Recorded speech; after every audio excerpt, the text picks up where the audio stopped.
Yes, sir. Yes, sir. Welcome to a new edition of the Sports Shop 27. I'm your host, Jermaine Coulter. I got my co-host to my far right. That's KJ, my main man. And today's special guest, man, we got a big-time NFL former quarterback. It's former Wolfpack, North Carolina State. This guy broke records there, went on to the NFL, played for the Detroit Lions, took them to the NFC divisional playoffs against Dallas and played an NFC championship against the Redskins in 1991. This guy has over 15,000 yards passing. He played quarterback and with Barry Sanders. He played with the Chicago Bears, you name it, big-time receivers. All right. We got today's special guest. You guys, you see him. He's still here. Erik, Kramer. You guys button that up pretty nice. I appreciate that. Yeah, all right. Yeah, man. So glad to have you on the show. Thanks for coming on the store. Of course. Thanks for having me. This will be good. For real. Yep. So, for the people that don't know you, Erik, let them know where you're from and a little bit about your background. So, yeah, I'm from here, and I live in just the L.A. County area of California. So, it's like the northern tip, a little town called Gurry Hills. And it's probably, I don't know, 10 or 12 miles maybe inland from Malibu. So a little north of LA, but nice little area. I grew up in Canoga Park, about maybe 20 minutes from here. So still live in the same area and love it out here. Cool, man. That's great. So what age you start playing sports, and what sport was your first love growing up as a kid? My dad kind of got me involved in football, baseball, basketball. Went down to the park, played every day. Yeah, or at least on weekends, and started playing football early, probably around 7 or 8, and basketball, baseball, same way. And I remember meeting a good friend of mine, Gary Usher, still to this day, and we're probably, I don't know, 7 years old down at Studio City Park. Back then, I lived out in North Hollywood, and so just started young, and fortunately, never got to stop playing for quite a while. Man, that's great, man. So out of the sports that you played, which one was your favorite growing up? I love baseball. I love them all. Love basketball. I collected baseball cards one year. I think it was 1975. And I remember at home, I was at home by myself watching probably the greatest World Series of all time.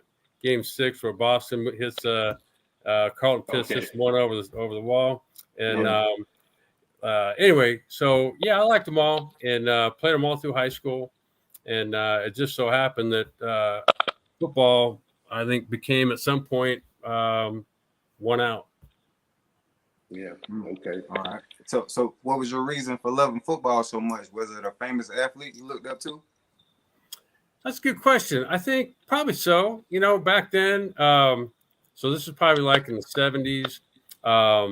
Even though, you know, I love Walter Payton, and then, but like out here, so I don't live too far anymore from Thousand Oaks. So I remember when I was a kid, Cal Lutheran, which isn't far from where I live now. That's back when in the 70s when they used to go practice out there. And now that I know what it's like in the summertime in Thousand Oaks, I don't know what they were thinking. Because it's about 110 out there. Tell you, man. Pass out. Where they practice now in Oxnard, that's different. But yeah, so I remember. I think guys like Roger Staubach and Terry Bradshaw, and you know, those type of guys that I guess I looked up to and didn't know them from beans, but you know, just I think just the game itself and the way it got dramatized, like on NFL films, you know. And I think that was more than anything. That's probably what did it. Yeah, watching NFL films, man, you like you hear the music and it's like you ready. Yeah, I'm telling you, man. All right. So you say you like Terry Bradshaw back in the 70s. So you were a Pittsburgh Steelers fan, I guess, growing up. Front runner, right? They were winning everything. So yeah, that was. I can't say I really had a team, but if I guess the Rams were my team, you know, and I had one jersey as a kid that I remember, and I didn't buy it myself. It was Roman Gabriel, and And so, as it turned out, NC State was where he went. And and I remember one year, the first year I got there was 1985, and there was a spring football game. Only back then, they had the former players play, and he played in it. And so I remember we had a defensive end named Raymond Phillips that was a good player, and he leapfrogged whoever it was went to block him, and came down on literally on top of Roman Gabriel, and he Roman Gabriel at age whatever he was, shook him off and threw a little dart slant pass to somebody. I was like, oh, you still got it. Hey, so when you start playing the quarterback position, was it you started in middle school? Young, yeah, probably like my first year. I remember playing. I was a tight end, and and then I think the next year, I think I played quarterback, and then I think when I was like 9. My grandmother, so my great grandmother, my dad's side, she turned 100, and he grew up in Tulsa. So we all went back for this family reunion, and so it was time to go. And then I'm like, I'm not going home. I'm going with my grandmother to where she's from in New York. I was like, you realize I'm missing football, right? And we had the greatest trip I've ever been on. And so we literally drove from the first stop we made that next morning was the Indy 500 raceway. Okay. So we got to go lap around that. And then we went to, we went through Hershey, Pennsylvania, and went through the Hershey little factory there. And so, yeah, it was, and so, she's 98 now. And on that trip, we stayed with her sister, who's now passed away. But Peter, Chrissy, and Patty were teenagers, and now they're in their 60s. And so it's kind of a, I'll never forget that trip. Man, okay, it sounds like a good trip for real. Full circle. Yep. So anyway, quarterback, was my favorite, but I played everything. I played defensive end. I played anything you could do to get abused. That's what I played. All right. Exactly. So when you became a quarterback, when you knew that was your true position? Probably in junior college.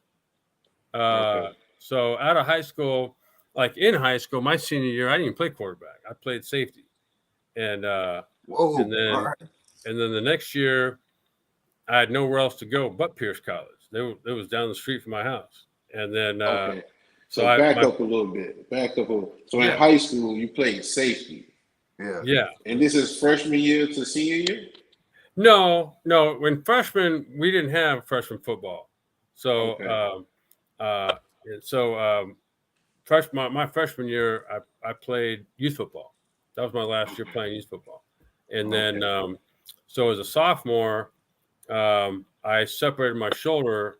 I broke my collarbone or something on like the third game. So I was done for that year.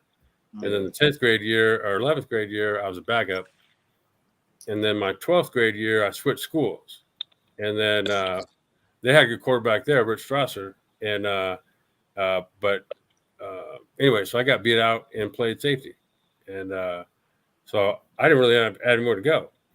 So I went to Pierce College. And then that first year, they had a good quarterback coming back, Kevin Jan.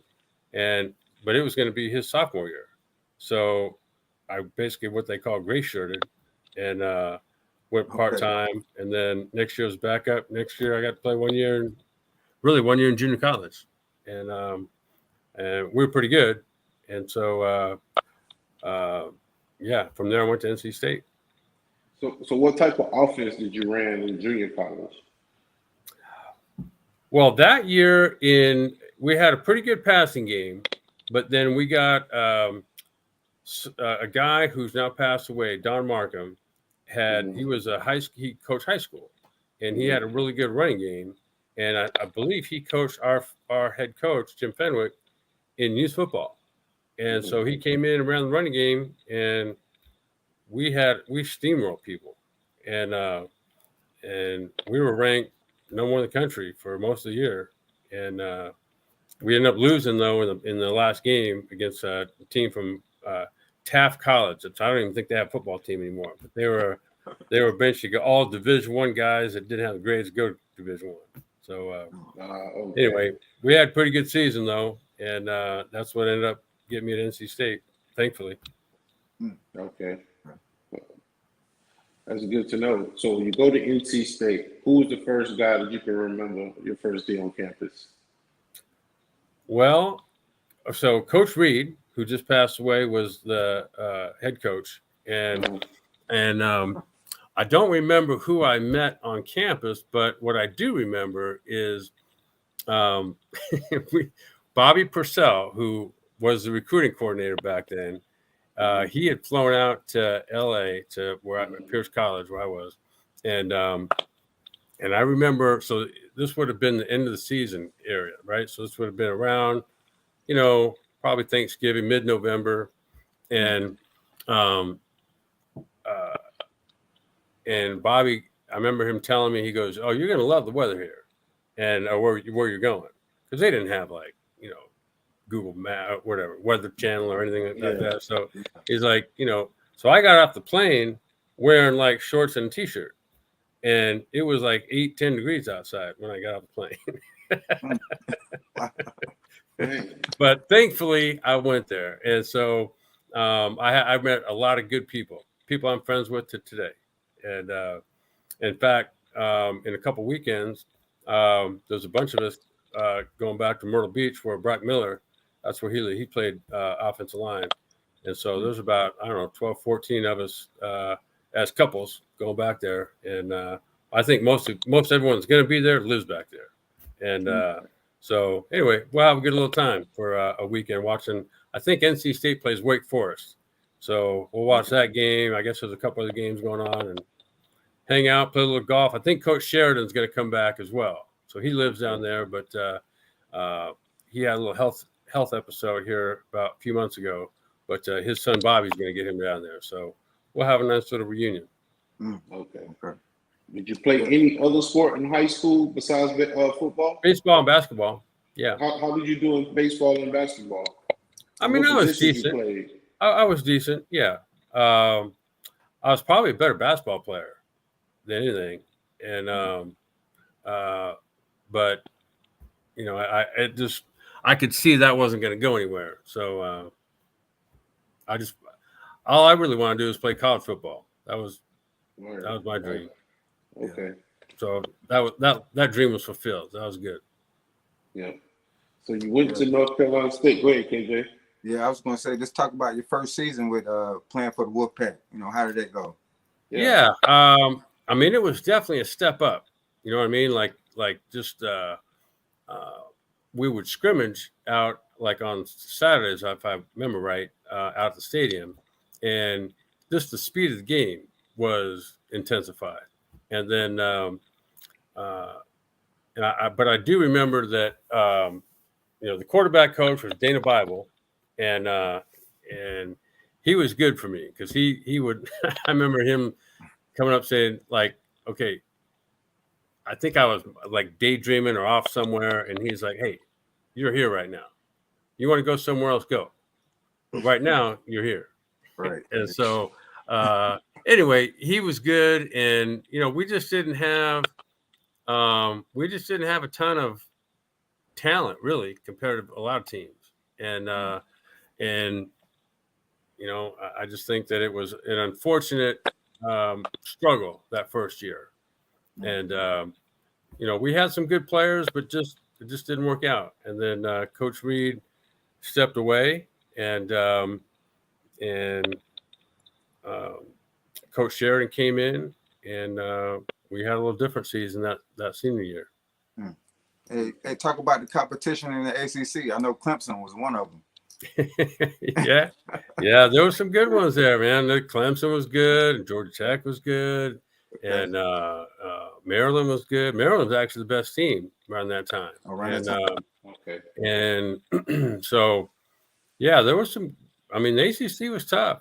We played Pitt a couple years in a row, and there was some Yeah, it was definitely a very good conference back then. Oh, that's good. Yeah, yeah. Well, let's take a look at some of those highlights since we're talking about the competition. Here's a throwback for you. It's Throwback Thursday. We got Clemson versus North Carolina State. North Carolina State is at home, and we do not own the rights to this video. We're going to go ahead and get into it, and you guys just stay tuned. Make sure you follow us on YouTube, Facebook, Spotify, Deezer, and Instagram, okay? We have former Detroit Lion and All-Pro Chicago Bears quarterback Erik Kramer. All right, let's Right, go ahead man. and get into this video. Hey, shout out to Ray Williams, man. There you go. Let's go.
right back. All right, we got former North Carolina State All-American quarterback Erik Kramer. Erik, talk about that game. Guys are home at Clemson. ACC matchup. Talk about that. What you remember about that game?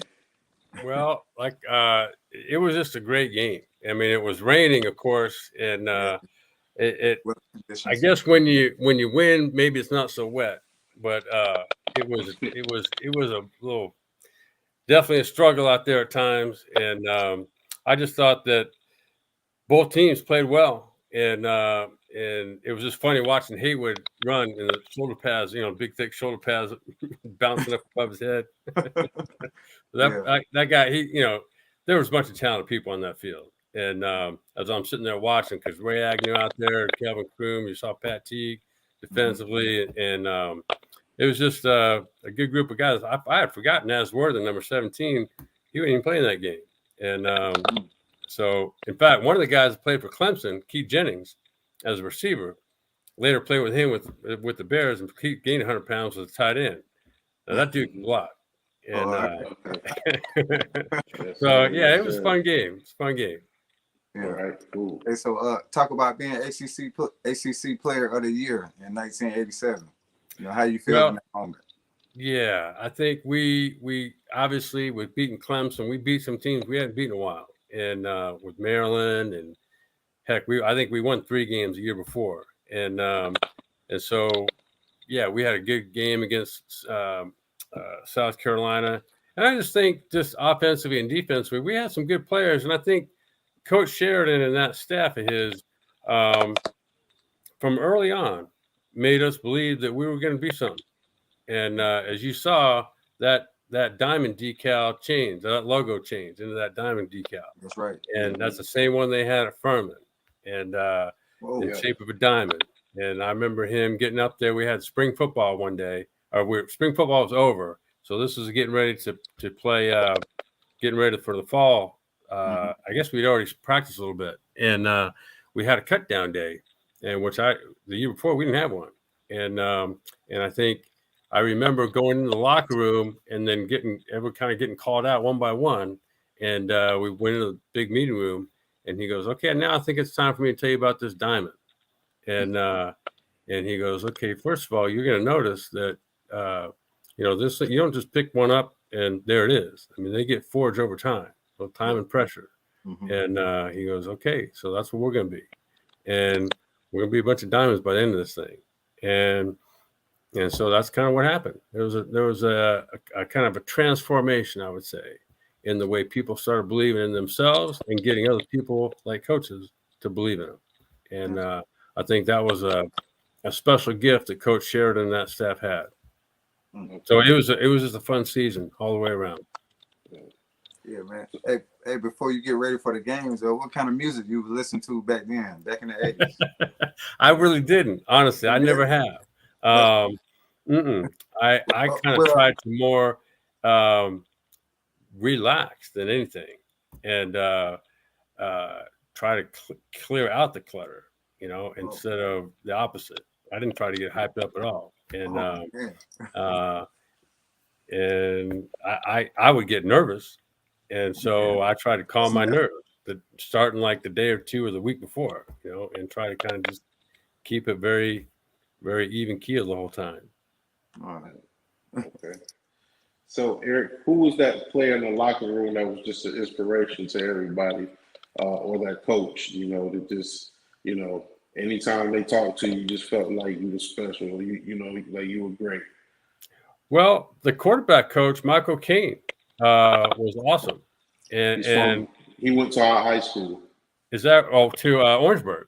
Yep. Yeah. All right. So, and I just think he was, for me, he was so easygoing, but they all were. I mean, Coach Caldwell, offensive line coach, was awesome, and I think just the staff top to bottom. I think Coach Sheridan, I remember when it wasn't long after he'd gotten there that he came over my house. I had an apartment, and just we sat on the couch. I forget what we had for dinner. I made something, and he's just an easy guy to hang out with. And I just think that in general, I think offensively and defensively, that coaching staff got the most out of that team. Okay. But I don't really remember any like pregame hype really out of anybody. Coach Kane was the tight end coach, and he was the offensive coordinator. And I think only in a positive way, he was probably the most vocal. And but yeah, I just think they were all inspirational in the way that they really just knew what they were doing, and the way they would treat you, or in this case, me. And our players just, I think, as I mentioned, I don't know how many teams do this, but we got probably, I don't know, 14, 15 guys and their significant others. And this is something we're going to try to do every year. So, I think it's just it's a testament to the players that were there and the coaches that were there at the same time. Hey, talk about the bowl games with the Wolfpack. Yeah, well, we were fortunate enough. I was only there 2 years, but we were fortunate enough to play in one in the Peach Bowl, and we played Virginia Tech, and we ended up losing that game. One of the things I do remember, Derek Taylor had a great block punt. I think we scored for a touchdown, and I remember running an option route, which was a load option, which was basically a keep, and I was carrying the ball low, and what would have been a 40-yard gain at least, my knee hit it as the ball was coming down and my knee was going up. Fumble, and it was a good game though. It was kind of back and forth. Virginia Tech was good, and they ended up winning the game on a last-second field goal. And and so it was kind of but it was a very entertaining game. I think we lost like 24-22 or something like that. Oh, something close. Yeah. Did you get to play against Boomer? No, he was gone by then. So the first year in '85, I believe it was Stan Gelbaugh. And then my senior year, it was Dan Henning, I think it's junior. So Dan Henning, the coach, I played for in Detroit one year. He was our quarterback coach and offensive coordinator. I think it was 1992. Okay. Yep. So talk about going to the combine. You highly taught out. I didn't go. Player of the year. You didn't? No, I didn't get invited. Wow. And back then they had 12 rounds. So I remember getting a phone call. I think it was from Ray Perkins, and he's like, "We're either going to draft you or the guy that just played for me, Mike Shula." So I think they drafted Mike, and I ended up signing as an undrafted free agent to New Orleans. Oh, New Orleans. All right.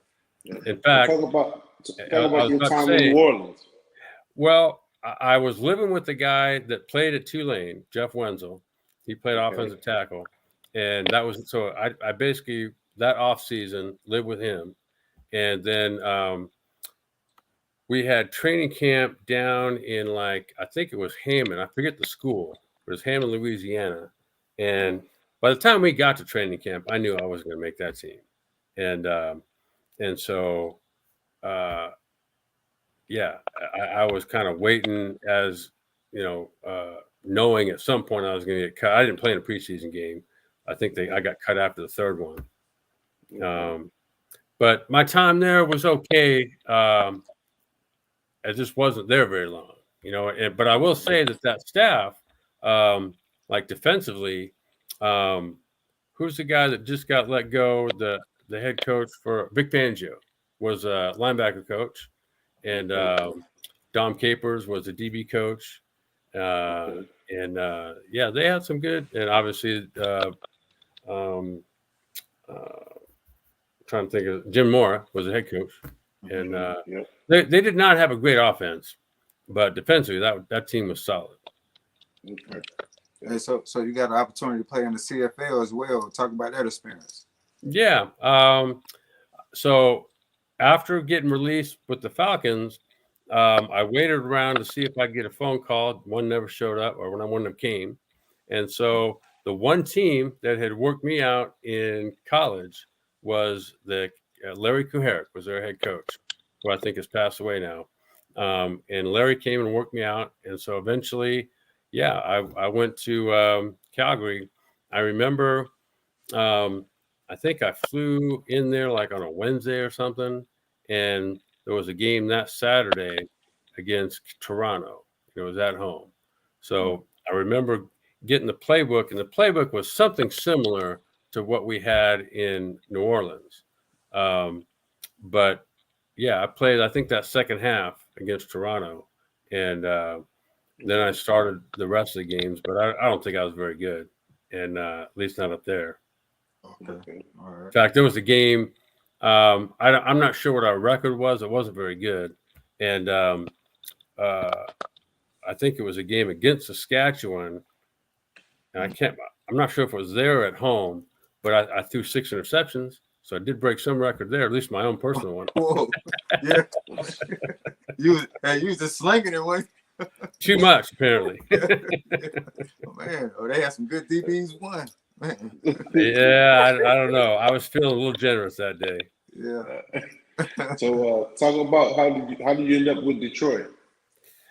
Well, after the season ended in '88, in '89, I came back and we had before we ever even played a game, we had an inter squad scrimmage, and Larry had made it live on the quarterbacks for some reason, and so within 3 or 4 plays, I had torn up my posterior cruciate on my left knee, and so I was done for the year, like before there even was a year, and That's back then. Yeah.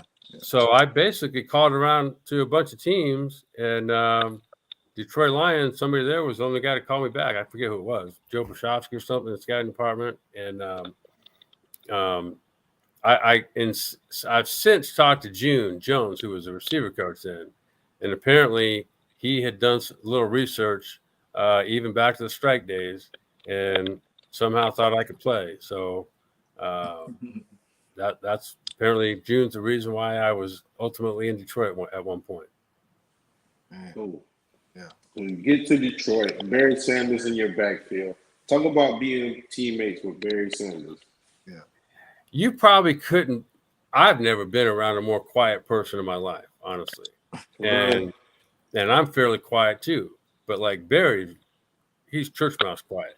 And yeah, he's got a good little quiet, like he'll like a little needling sense of humor, like every now and then. But quiet, just reserved, humble. And I mean, you saw how he is. He's one of those guys that he probably had 100 of the 100 greatest runs in NFL history. And the ones that end up as a touchdown, he'd flip the ball to the ref and go back, put a towel over his eyes, go back to sleep. And this is, he wore like khakis and drove a blue Acura. It was like, man, come simple. on. There was no flash of that dude whatsoever. Wow. Yeah, it's good upbringing. It was like but he was instant. I remember Mel Gray and him. So we would have like meetings in the morning, and like whatever it was, like say 9 or 11, and then 11 o'clock, go out and have a walkthrough in the stadium, and then go after that 30-minute walkthrough, go have lunch. Well, him and Mel, this could be middle of winter, and nobody's even stretched out, done nothing. And Mel would play on the look squad defense, and it was literally a walkthrough. So you hand the ball, drop back, don't really throw the ball. And if Barry got the handoff, every now and then he and Mel would make eye contact, and we'd be down near our end zone. And those two would just take off. And it was a race to the goal. Wow. No stretching, no nothing, just boom. And but like Barry, you hand the ball off, and then you got the best ticket in the house. And it could be a 1-yard run, it could be a 90-yard run, but it was magic every time. I never saw him get hit. I never saw him run out of bounds, but I never saw him get tackled near out of bounds. You know, like he would bounce off people and end up out of bounds, but he never stepped out of bounds on his own. And it was like trying to tackle like I don't know, like a jackrabbit. You know, like it's not gonna happen. Yeah, one of the greatest NFL running backs of all time, and did it in 10 years. So, talk about what's this guy? Herman Moore. Yeah. Well, yeah, Herman, man, was like, you remember Inspector Gadget? Yeah. Inspector Gadget had like the arms would just extend forever. So Herman was like 6'4" or something, and I think I heard he was a high jumper at one point, but just long and lanky. So you couldn't throw it too high. There was just no way. And so, you know, you get if that quarterback's not 6'2", like, and you want to throw a back shoulder fade, you don't even have to throw accurate. He's coming down with it. And he was a good route. He was fluid. He was a good route runner. Got great hands. One thing I do remember, his rookie year, he had like he would drop the ball, and be wide open, drop the ball, and they thought it was his eyes or who knows what. All he had to do was get comfortable, and then it was on. Wow. Yeah. What about Rodney Peete? Rodney, good, man. Rodney, like he and I were really good friends, still are, and because he lives out here too, and just easygoing, and I don't think I ever heard of him I bet you in his life he's never raised his voice, like never, and just we'd hang out, we'd get together and throw routes to whoever was around, and yeah, he's just like I said, lives over in the middle of the valley now in Encino, and we still see each other occasionally. All right, nice, man. That's good, man. That's good. Yep. So you also play with Willie Green. Oh yeah. Willie's my man. Willie went to Ole Miss. I think he grew up in Georgia or something, and smart guy. And so yeah, Willie, his rookie year there was 1990, which was my first year there. And so we didn't, you know, he might have played some. I know I didn't. And so we would just, you know, before practice, after practice, we'd just throw routes and got pretty good at just throwing our route stuff. And we had something back then that nobody had, which was a fade stop. Now everyone throws it. And so, yeah, we when we got a chance to play, like the next year, 91, we had a little signal for it, like, you know, pull your shoulder pad and jersey and shoulder pad. And we're playing Indianapolis, and this is my first ever NFL game, and other than the strike game. And I look out at Willie, and he gives me a little thing on his shoulder. I'm like, all right. So we threw a fade stop, and I come running off his touchdown, and I come running off the field. And I remember Jerry Wampler was the line coach, and he's like chuckling. I'm like, what? He's like, third down, and you take the ball out of Barry Sanders' hands? He goes, you could have been flying yourself home this game. I get over to the bench, and I sit down next to Will, and I go, was that third down? That's how clueless I was. And but it was just, you know, we just enjoyed playing, and what was fun was getting good, you know, at what you do. And so and that probably everybody could speak to that. Yeah. Well, we're gonna go ahead and take some highlights of that season. You know, we keep the reels going. For everybody that's watching, make sure you subscribe on YouTube. We have former North Carolina State All-American, and also Chicago Bear and Detroit Lion quarterback All-Pro Erik Kramer. All right. Make sure you subscribe on Facebook, YouTube, Spotify, and Deezer. We will go ahead and get into this clip. We don't own the rights to this clip either. Any other music. We're gonna go ahead and ask some more questions and come right back. All right. You got to stay tuned. Stay with us, Eric. Oh, dog. Let's roll. The backup quarterback named Tobin Rote led them to a big win, the NFL title game over Cleveland, 59-14. 34 years, and Lions fans now hosting another playoff game decided it was well worth the wait. The Dallas Cowboys came to town, and Mike Utley, emotion, the word of the Lions team, and they have kept going week after week. Thomas Hearns, Troy Aikman, when would he get in? That was a big question. Rodney Peete in street clothes on the sideline. So backup day continues. Erik Kramer had won 6 in a row. Barry Sanders, obviously we're going to run him time and time again. Wrong. Kramer to the rookie Herman Moore for 11 yards. Kramer to the youngster Mike Farr. Made his dad proud, 13 yards. Kramer. Where's Barry Sanders? We don't care. We'll throw it to Willie Green. Color of money, 12 yards. After an incompletion, Kramer. Willie Green, 31 yards, one drive, 7-0 Detroit. Opening drive, surprised everybody. 5 passing plays, 68 yards, they never ran. Now, could they stop the run without Jerry Ball? Well, 3rd down on the Lions 10. Steve Berline goes into the end zone. Ray Crockett on his birthday, king of the wild frontier, breaks it up. Dallas settles for a field goal at 7-3. Emmitt Smith tries to run the ball. Gang tackled by the swarming Silver Rush. Berline back to pass, but Papa Jenkins picked it up. And guess what? He could go all the way. Big plays like it did in Dallas the last time. Big plays by number 24 like Jenkins. It's 14-3. Joe? Berline sets, tries to get it out on a timing route, except the problem was the wrong guy timed it. Jenkins makes a nice move, cuts back, inside. Look out, I'm going all the way. Now, Barry Sanders, could he have been a decoy in the first half? When he did get the ball, he was gang tackled pretty well by the Dallas defense. Only a couple yards. Barry stacked up for no gain. Barry stacked up by no gain, so you figure this is happening, Tom. Detroit has no chance. Yeah, Barry Sanders is an outstanding runner. Obviously, the Dallas defense was geared against him. Here you see him give it all his moves, but did a pretty good job of stringing that play out. 4 carries, 8 yards in the first half, but Detroit's ahead. Meanwhile, Emmitt Smith, the rushing champion of the NFL, picks up 20 yards, a pretty run right here. Steve Berline, who hasn't lost the start since he subbed for Troy Aikman. Alvin Harper makes a nice grab of 17 yards and a bad hit. Yeah, a flagrant foul here by Kelvin Pritchett, working on the quarterback. And at the other end, look at the great catch by Harper. Goes up, extends himself. You don't want to do that to a quarterback. Berline, Emmitt Smith right between the numbers. Problem was on his back in the 3rd down. And then Urban was open, didn't get the ball. He's all except so. They have to kick a field goal. Kramer on fire.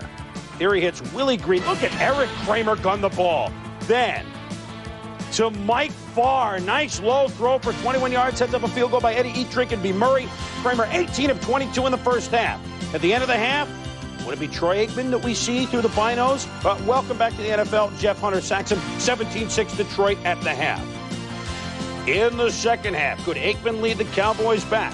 No, it continued to be Erik Kramer. Shades of Tobin Rote. Kramer to Herman Moore, 15 yards. Kramer. Brett Perriman was hurt Friday in practice, wasn't sure he was going to play, 18 yards with the ensuing penalty. Then Kramer. I'll tell you what, he's the money man. Willie Green, another touchdown, 24-6, and the roar is certainly restored in front of 80,000 plus. The next play. You can tell this is rust. Aikman fumbled the snap. Victor Jones recovers, Joe. What happens so often, Aikman is concentrating on the defense. He forgets about the ball. It happens, and it wasn't the only time it happened. So Kramer to the rookie Herman Moore. Caught only 11 balls all year. It's his first NFL touchdown. 31-6, and Jimmy Johnson said, we've had a great run. We've won 6 in a row. But today, it wouldn't work. And sooner or later, you're going to see this. Zap! Zap! Ken Norton, he's down. 1, 2, 3. It's over. He's over. He's not going to get up. It's a touchdown from Barry Sanders. And Detroit shakes, rattles, rolls. The only team still undefeated at home all year. They're 9-0 in that building as they dissect the Dallas Cowboys 38-6. After the game, center Kevin Glover talked about it. They were mainly saying that Kramer could not beat them, mainly because he hadn't played in the league. And their linebacker Del Rio was up the line every now and then saying, Kramer, you're going to blow this game for them. And he proved them wrong. Like I said all week going in, I thought we could throw the ball against them. And And I didn't think we took advantage of some opportunities we had the first time we played them, and I'm glad to see that we opened things up this game. You know, God has blessed his team with a lot of talent. We've gone out there, and we went out there to perform, and the best thing that happened today is we showed that we could throw the football. I mean, all year long you hear about Barry Sanders, and we wanted to go out there and show that we could throw the football, so now when we go into Washington, they got to watch out for Barry, and they have to watch out for our passing game. I tell you what, guys, Erik Kramer today looked like Tommy Kramer throwing to Ahmad Rashad and Sammy White in the Vikings' heyday. Maybe he looked better than Tommy. On game day, we said, who is this guy, Erik Kramer, Joe? Man, gave Cowboys a business. Yeah, that was good. That's probably the last time the Cowboys lost for a while in the playoffs, right? Yeah, that's true. Yeah, it was fun getting off. I guess having the faith of the coaches, right, to keep calling pass plays, and as long as it's working, just stick with it. And you're right, though. I mean, every now and then, you know, Barry's only going to stay down for so long, and I don't care who you are, he can go 1 on 11, no problem. Yeah, most definitely. Yeah. So, did you play with Robert Portier as well? Oh yeah, he was there. Yep. And talk about him a little bit. What type of Robert he brought to the team? Yeah, Robert was the first round pick out of Ole Miss, and just, you know, he was there a good solid 8-10 years himself, and good pass rush and defensive end, played the run well, and just I think that was a good team, you know, top to bottom, like talent wise. That team was well constructed. I think when I first got there, Ron Hughes was the pro player personnel director. And eventually, it went to Kevin Colbert, who also did a great job. And I think talent-wise, man, that was like both sides of the ball, special teams. It didn't matter. That team was the best talented team roster-wise I've ever been a part of. Yeah. So you guys go into RFK. It's raining. It's wet. You guys had the speed factor going on and went against you because of the conditions. Talk about that game a little bit, and then talk about going to Chicago. Well, going to RFK, we got overwhelmed. And we got overwhelmed by them the first game of the season. I think we lost 45-0. It could have been 95-0 in that NFC Championship game. And I think the second or third play of the game, I remember, I don't know, it might have been Mann, right? Defensive end. Charles Mann. And I think he was on I think I rolled out, had kind of a half roll to the left, turned back, and kabam, ball came out, sack, fumble, and that was pretty much a quick end of the game right there. The rest of it was just time. Wow. So we had, you know, we could move the ball at them or on them, but not with the consistency they had. And I don't know what the final score was. I think we might have only scored about 10 points. But how was it playing against Darryl Green in the secondary as a quarterback? So yeah, Darryl was obviously fast, but he was not a physical corner, and so he would play, you know, a lot of man coverage, but always outside, and so you could get him running, and then, you know, speed cut underneath him, and like I said, he wasn't like a tremendously physical corner. I thought the best corner back then was Dion, and I mean, you know, when you have something of a pass rush, like in San Francisco, they'd roll the coverage the other way, and leave him all by himself, and good luck, and so yeah, he got one side by himself. Yep, and that was, I don't care what receiver you got, you're not going to win that one, and to me, it wasn't even close. He was the best one that ever walked out there. Wow. So what about DN? What was the toughest DN you seen? Oh man. Well, this was like the heyday of DNs, right? So in that division there was Reggie White, what's his name? Warren Sapp, but he was a 3 technique tackle, but Kramer though. The guy I mentioned before. Well, Minnesota had Dolman, and then they had what's the guy that was the three technique tackle too? Kind of like that day. Jason Randall. Jason Randall. Yeah, John Randall. Yeah. John Randall. Yep. And so when I was in Detroit, they still had Richard Dent, and so yeah, there were some good pass rushers, obviously, and then Washington. Charles Mann, of course, and yeah, there were some good guys everywhere. But I think the most top to bottom best guy ever I saw out there was Reggie White. I mean, he forklift people out of the way if he felt like it, and these weren't like small guys, and he had some athleticism to him as well, and he'd almost apologize, when we're tackling you. You okay down there? Yeah. That's dope. So you go to Chicago. What led you to Chicago after Detroit? Well, that was the first team that came after me. Okay. And so that was fun. And then so I forget what time of year it was, but it wasn't long after free agency started. And next thing I knew, I was on a flight. My wife and I was married at the time. We went to Chicago, and Dave Wanstead and Ron Turner picked us up at the airport, and we go. I'm going to guess we checked in because I think we stayed at the same hotel, the Westin, where we would stay when I was with the Lions. And so we go to Gibson's, which is a nice like steakhouse area, and then I think we were there 2 days. And the next night we went to a place called the Signature Room. So it's up on the 95th story of the Hancock Building. Okay. So you're kind of looking out over the city and the lake. And so I remember coming back after that night and literally coming in the hotel room and jumping up and down the bed. Like, I can't believe what's happening here. Remember, I was the guy who didn't start in high school. Oh, man. You're right. Dream come true. Yep. So you go to the Bears. You got Singletary, you got Fridge, you got a lot of great players around. Walter Payton. Talk about going there and playing with all those legends as well. Yeah. Well, they were gone by then, and I don't think we had anybody. Mark Bortz, offensive guard, he was still there, and Singletary was still there, right? What's that? Singletary was still there, right? No, he was gone by then.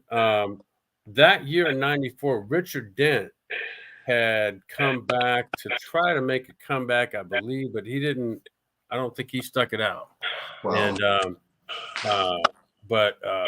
anyway, there was some good players in the team. We just unfortunately, we just didn't have, I'd say, the full complement of players. We had some good ones for sure, and I think we were well coached. I just think that. Case in point, we had one of the best receivers I've ever played with, a guy named Jeff Graham. And Jeff ended up having a good year both in 94 and 95. And why didn't he get signed back? I remember calling Dave and a bunch of players had as well. And I just think it was out of his hands. And they thought, I think the Bears, whoever was above. So I guess you can't get higher than the McCaskey family. I believe they felt like, Michael Timpson, who was a good player, was going to replace Jeff Graham, which was not going to happen. Mm-hmm. And so I think back then the Bears made decisions that didn't make football sense. Mm-hmm. And so unfortunately that's the way it was. Talent wise, we just didn't. Like I said, I think on both sides of the ball, we were very well coached.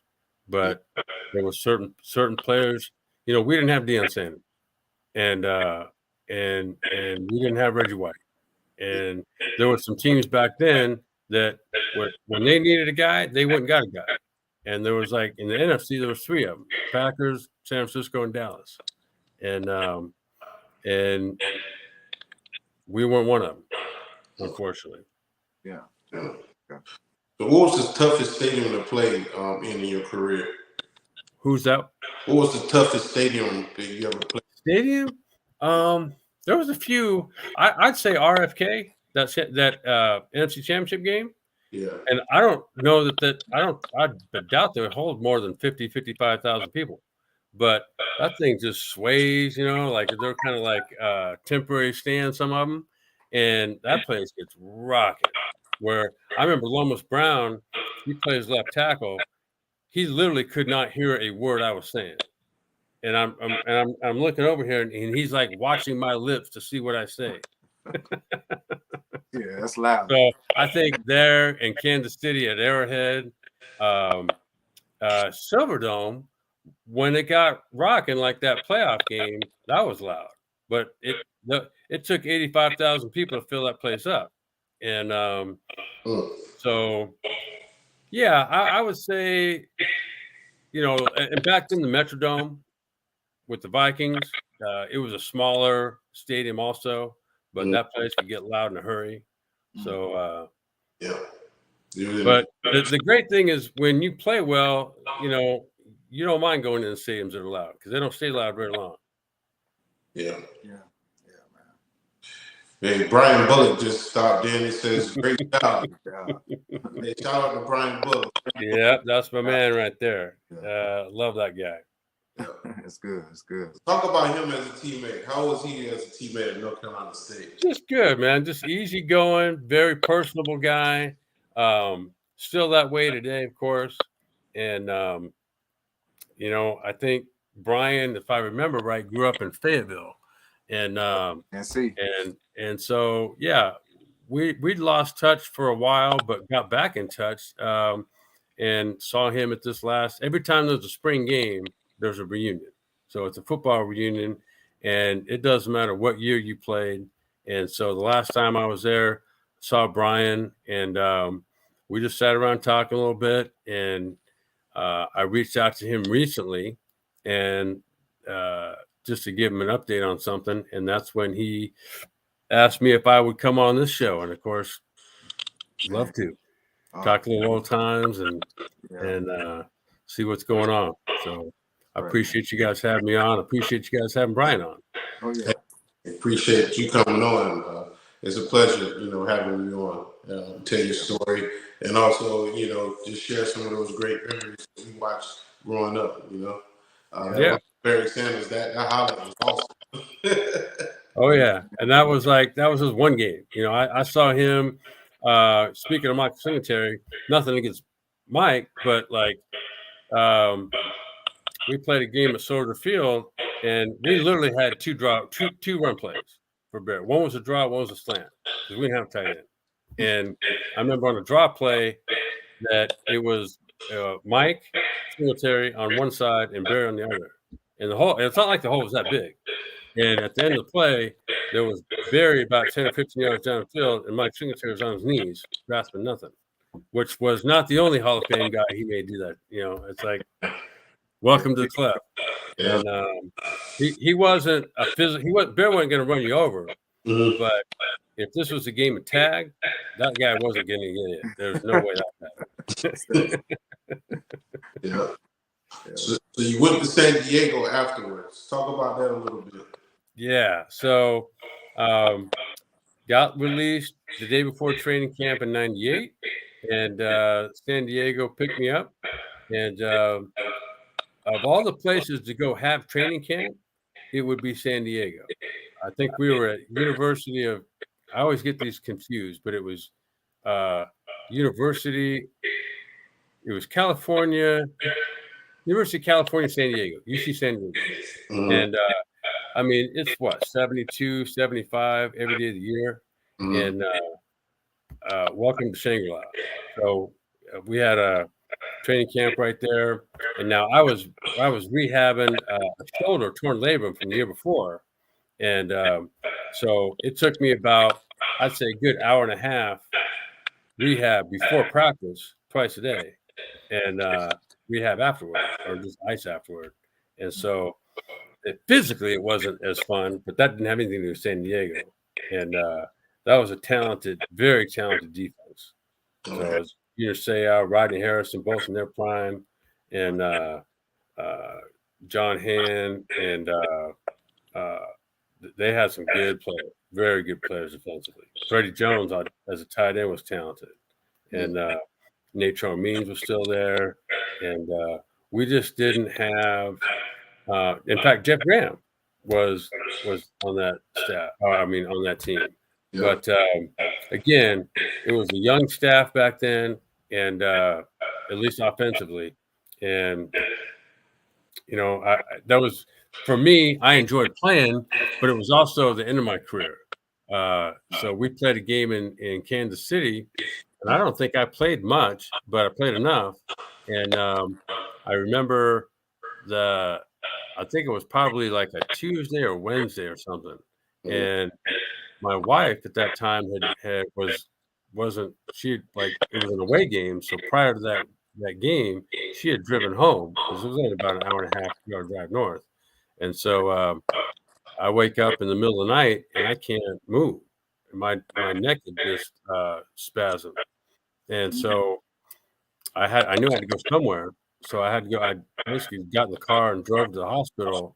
Literally, I was leaning back like this, trying to look over the dashboard. Yeah. And I remember some friends had driven down that week, and some friends had flown out from Chicago, and I'm in the hospital.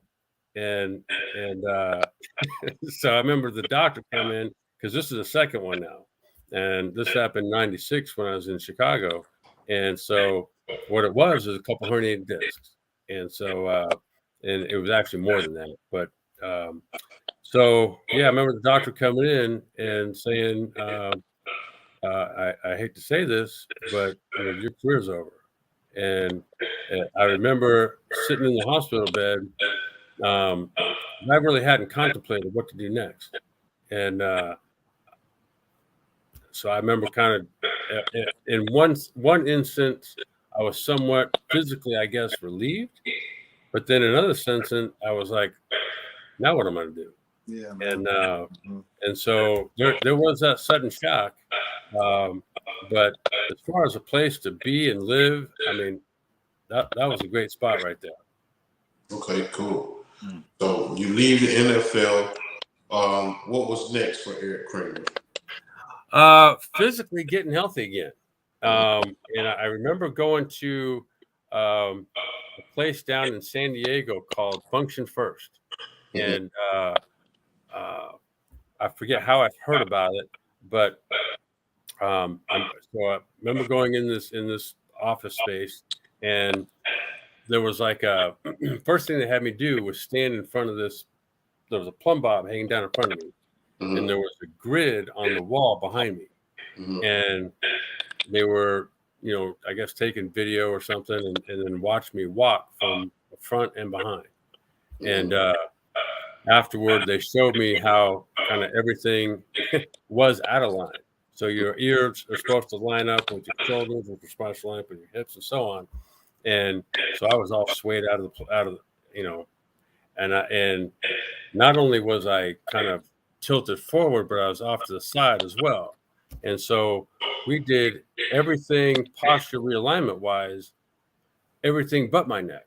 And so once everything started to line up again, and I started to get into yoga and Pilates, and that's the best I ever felt in my life. And I thought, man, if I could have done this back when I was playing, it'll last longer. Yeah. And so that's obviously become more of a popular thing to do nowadays. And even a lot of guys are, at least it's out there. There's a coach that was my coach, that 10th grade coach, his son, Maury, after playing football himself in high school, went to college, and now that's what he does, corrective posture, workout exercises. And so I think it's becoming more of what people point to doing, to keep themselves playing longer, and not just longer, but being more pliable along the way. That's right. So what you have going on now? You doing a little coaching now? Yeah. Right now, I'm volunteer assistant coaching out at Ventura College, which is about a 40-minute drive from here, and so at this point in the season,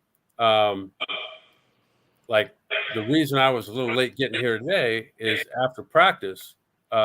If there's quarterbacks and receivers and whoever quarterbacks throw to want to get together and work on routes or releases, we'll do that, and just how to play catch and how to read coverages.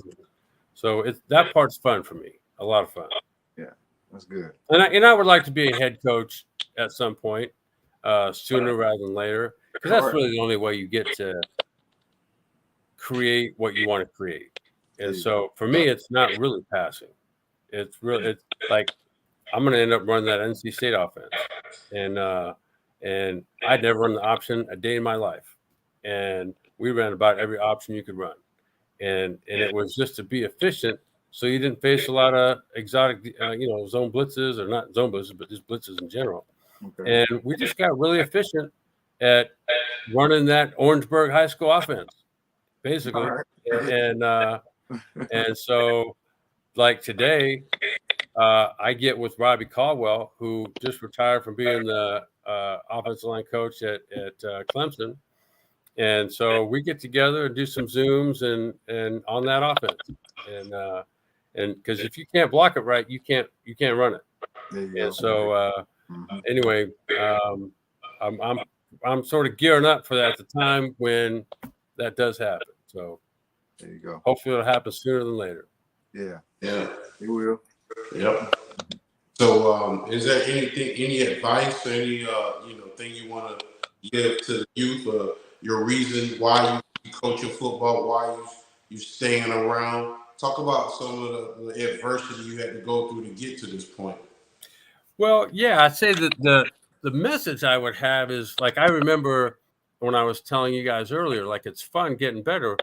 The guys that stuck around today, they want to stay longer. That's why I was late.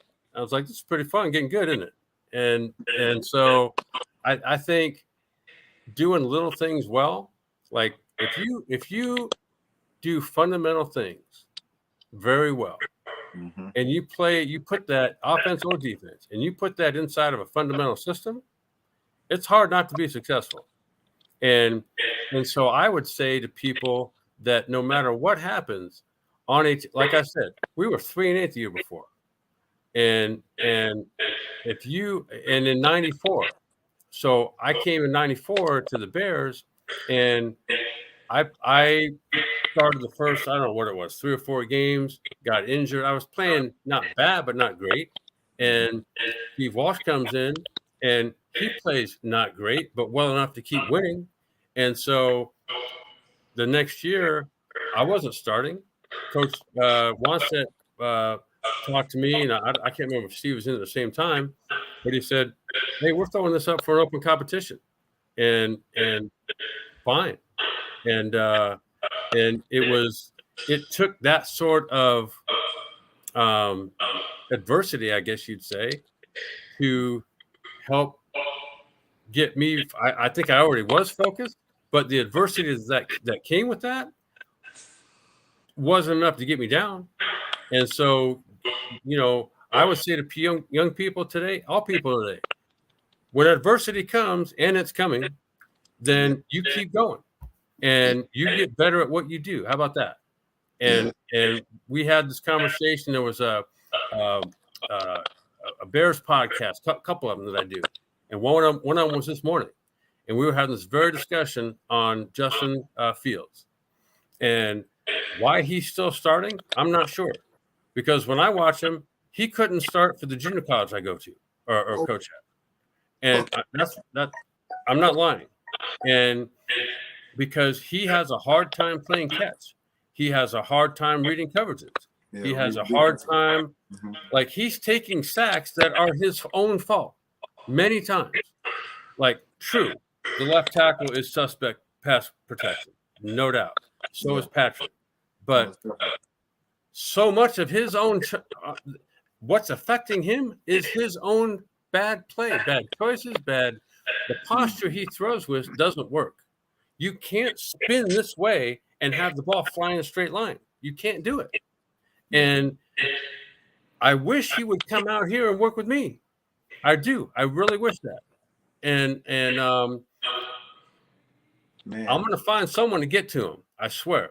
I will find somebody. Hey, get to him. We're working with Justin Fields on the Sports Shop 27. You heard it here first. Right. On October 20th, 2022. Justin, come out here, bring the receivers you got, which, by the way, they take some heat, in my opinion, wrongly. Yeah. They do. Yeah. Because all you can do is your job. You can't make the decision to throw to yourself. You can't catch it when the ball's 2 feet behind you or 8 feet overthrown. No. I mean, or he doesn't see you. Pettis last game, literally off the line of scrimmage in 3 yards, was standing behind the DB and didn't even look that way. Yeah. Or the remarkable catch that, who was it? Not Mooney, but maybe Pettis again. He's 3 yards behind that guy. Throw the ball in a straight line. That should have been an effortless catch. Yeah. And that's what I'm saying. Like, nothing bad about, I don't have anything personally. I'm sure he's a great guy. Yeah. But just like, let's get together and start working. And if it's after the season, great. During the season, call me up. I've had some struggles too. Yeah, because it's about getting better. Time to get better. Yeah. And there's another guy, like, just, as I was saying this morning, put someone else in for now. Not necessarily forever, but let's have you earn yourself, get back on the field in the right way. What's wrong? What's wrong with you earning your job? Yeah. Everyone else does. They were harder on you guys back then. I'm just saying there's nothing wrong with adversity. You asked me what I would tell young people. Here it comes. Welcome it.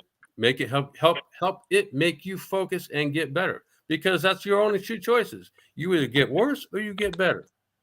Yeah. I take the latter. Yeah.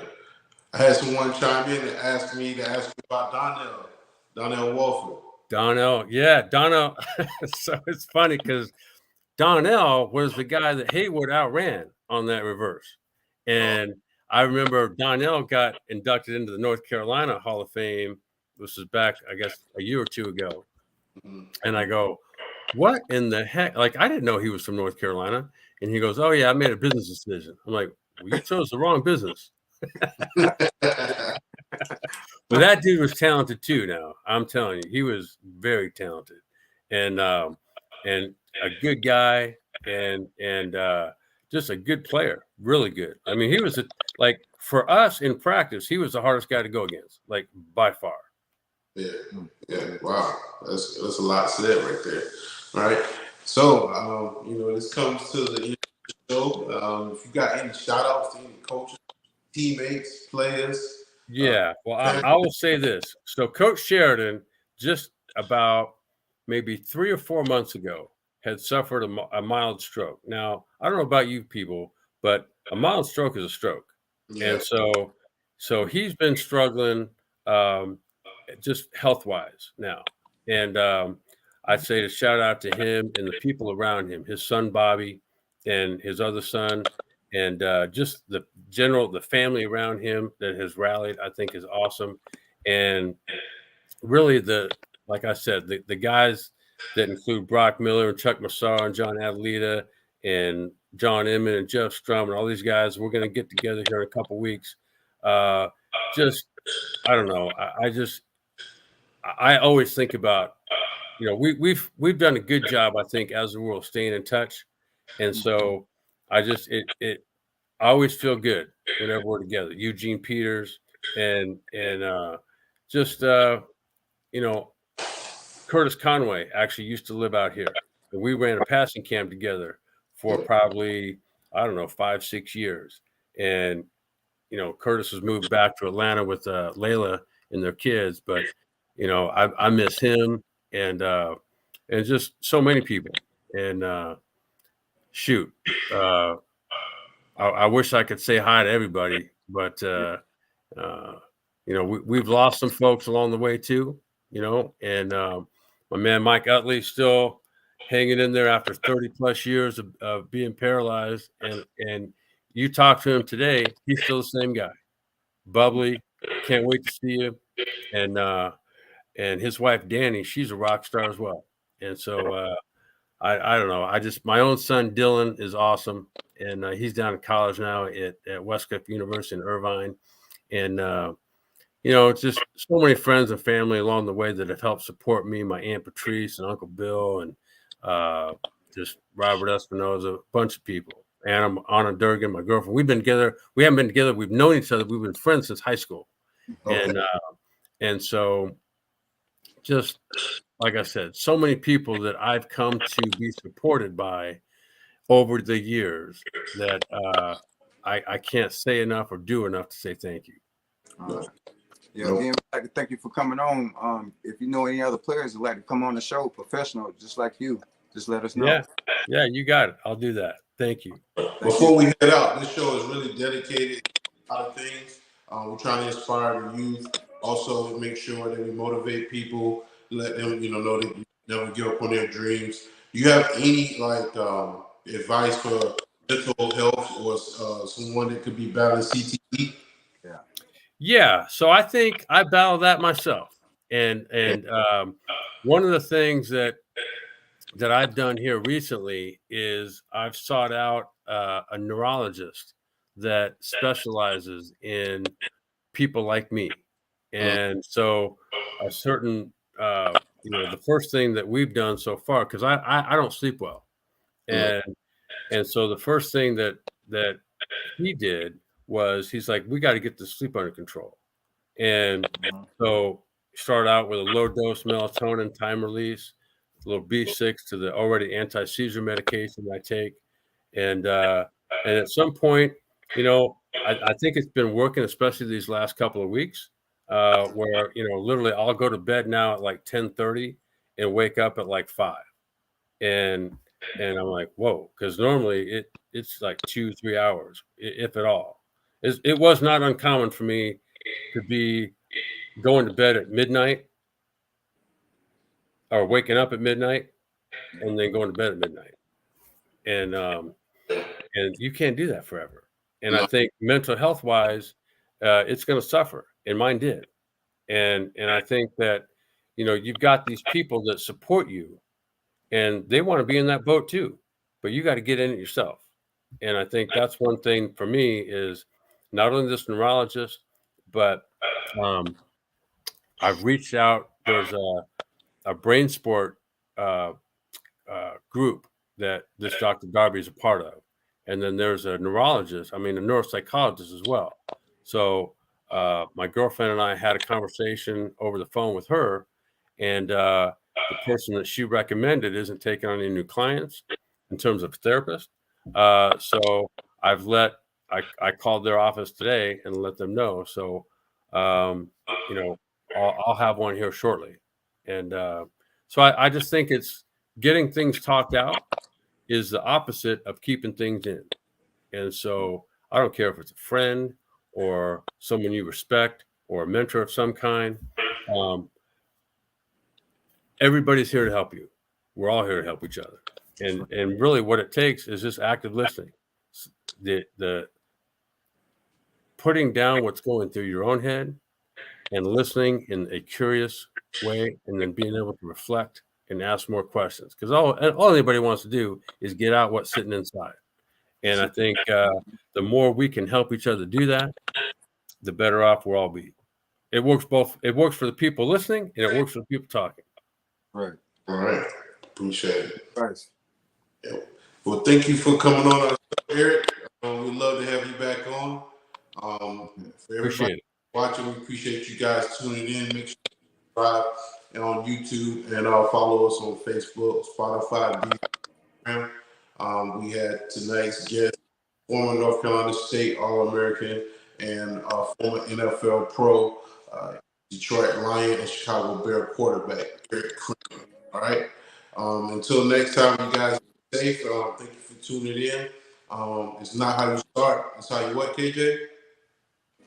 Hey, what it is, Jermaine? Come on. Finish. How you finish? Yes, sir. Yeah. Coming on. If you want to hang backstage for a second, we can. We normally chop it up a little bit. But Okay. everybody else tuning in, good night, and enjoy your weekend. Later. Appreciate you guys. Thank you so much. Yes, sir.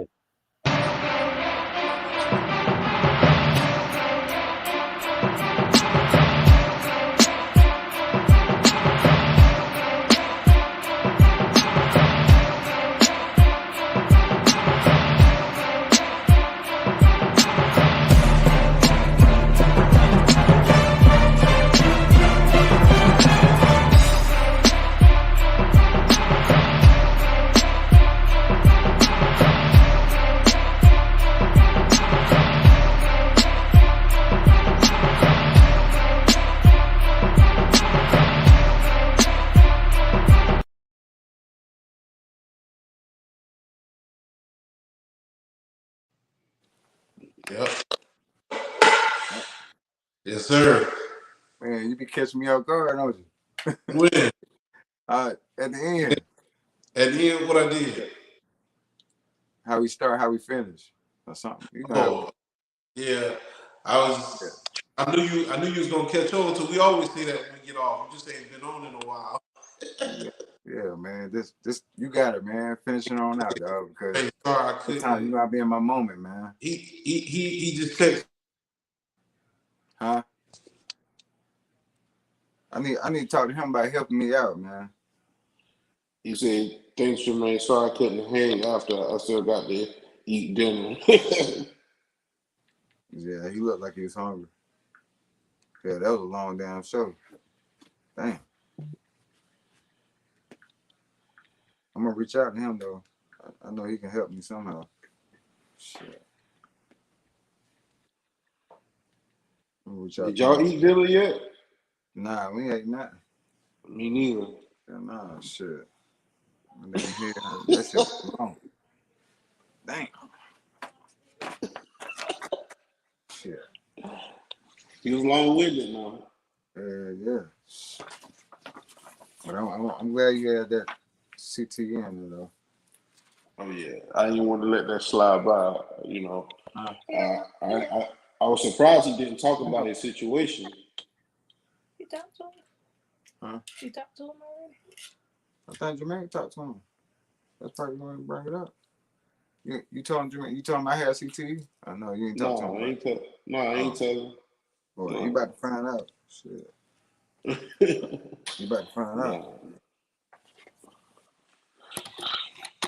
Hit him up. I gave you his number, right? Huh? I gave you his number, right? Yeah, I got it. All right. Yeah, man. Well, shoot, come. I'm gonna call you on my phone so we can roll something up. Cause that was a long one. I need to eat roll something too. Yeah, and grab something to eat at the same time. All right. All right. Cool.